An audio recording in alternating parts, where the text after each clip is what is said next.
Asosiasi Emas China mengatakan bahwa konsumsi di negara tersebut untuk pembelian di kuartal pertama tahun ini turun sekitar 48,2%. Hal ini sangat lumrah terjadi karena seperti kita ketahui wabah virus corona menjangkiti Wuhan di akhir tahun atau di penghujung tahun 2019, sehingga kemungkinan potensi tersebutlah yang mengganggu perayaan Lunar New Year yang seharusnya itu menjadi bahan bakar yang sangat potensial untuk gold. Tapi dengan demikian pula, Anda bisa lihat juga di awal tahun justru emas sempat mengalami kenaikan terbantu dengan faktor sentimen negatif dari apa yang terjadi dengan ketegangan geopolitik. Tapi kali ini apakah ini akan berpengaruh sangat banyak? Well, tentunya dengan arah penurunan yang terjadi sampai saat ini di arah 1690. Ini akan menjadi sangat krusial. Tentunya Anda masih ingat dengan 2 atau 3 hari terakhir yang sempat saya ulas bahwa kita menantikan area penurunan di area support yang mungkin saja akan relatif tertahan di 1695. Tapi kali ini sedikit lebih panjang atau mungkin lebih rendah. Bahkan kita harus menantikan area support ketiga kita. Apakah support ketiga kita ini juga akan ditembus atau tidak? Yang jelas strategi 1 saya sudah persiapkan dan juga bersertaan dengan strategi kedua untuk hari ini. Mana yang akan lebih layak untuk diikuti? Yang jelas untuk area rally sendiri yang terpenting adalah emas harus survive kembali berada di area 1709 ataupun 1711. Kalau itu terjadi maka potensi untuk kenaikan masih akan terbuka, terutama untuk pekan ini. Tapi kalau misalkan ternyata dia tembus di area 1675, oke, kita lihat potensi selanjutnya mungkin akan berada di kisaran pengumuman yang dilakukan oleh Fed, di mana paket stimulus yang ada kembali diperpanjang, terutama untuk MLF, Municipal Lending Facility. Tentunya ini juga menjadi sinyalemen apakah Fed masih akan menggelontorkan paket stimulus selanjutnya. Jika ya, itu adalah jawaban yang pasti bahwa medium term untuk emas outlooknya masih cukup positif. Tapi kita lihat untuk technical intraday hari ini, masih layakkah double top terjadi? Jika ya, maka area support neckline itu yang akan menjadi tujuannya harus ditembus. Tapi kalau tidak ditembus pun, mungkin akan ada beberapa skenario yang mungkin akan terjadi dan kita akan lihat dalam beberapa waktu ke depan. Tapi kali ini, area Fibonacci Fan bisa jadi akan menjadi area support berikutnya yang kemungkinan menjadi area rebound untuk gold selanjutnya. Technical View 28 April 2020, Irfan untuk Agrodana.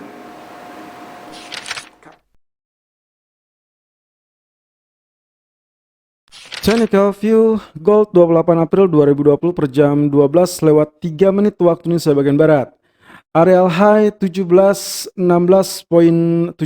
sementara area low adalah 1695.70 dan running price berada di 1696.40.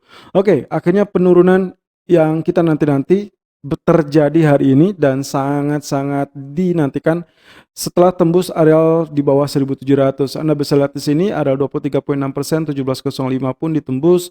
Lalu kemudian dia sekarang berada di teritori area biru, di mana ini adalah area historical price yang sempat dalam 2 atau 3 hari terakhir menjadi pusat perhatian kita sebagai area support. 1695 sampai 1697. Yes, betul sekali.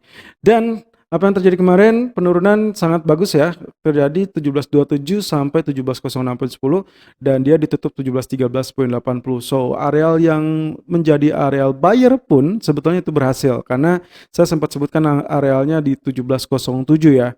Dan itu berarti kemarin dua arah transaksi sebetulnya bisa saja dilakukan, tapi sayangnya area kenaikannya tidak terlampau fantastis, meskipun bisa saja dia mencapai kurang lebih 5 atau 7 poin dari area terendah ya, 1706, lalu dia rebound ke 1713. So kita lihat potensi penurunan nampaknya masih berlanjut, 1693 nampaknya dia lebih cenderung mengikis potensi harapan untuk rally selanjutnya. Kita lihat potensinya masih sanggup untuk melakukan rally apa tidak. Bisa saja ini yang dituju ya, areal terendah yang ini di tanggal 22 April yaitu 1679.60.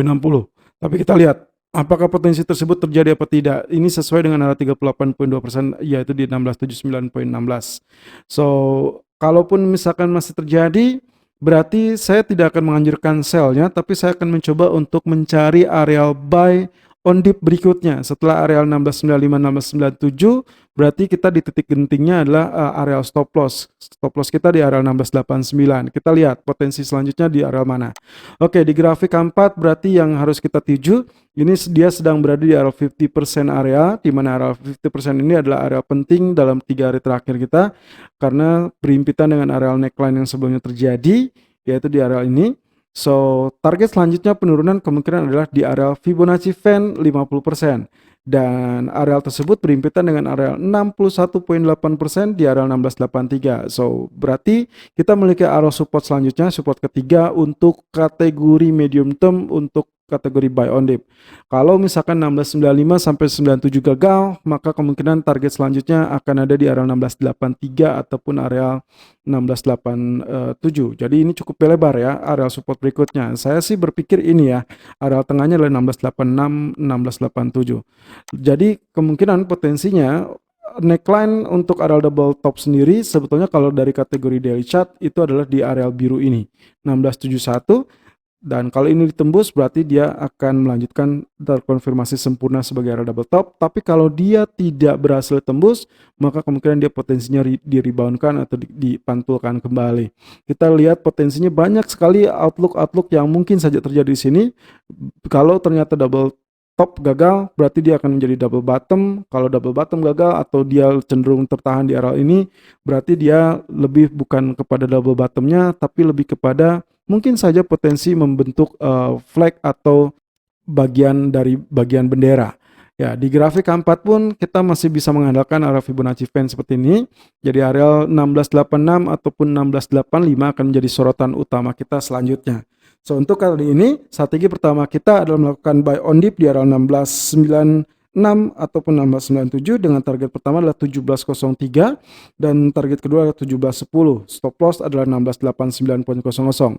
Strategi kedua, kalaupun misalkan ternyata stop loss itu terkena atau mungkin jika Anda ingin menyesuaikan stop lossnya tidak digunakan atau mungkin lebih kepada menunggu area buy on dip berikutnya, Anda bisa memanfaatkan area buy on dip di area kisaran 1685 ataupun 1686.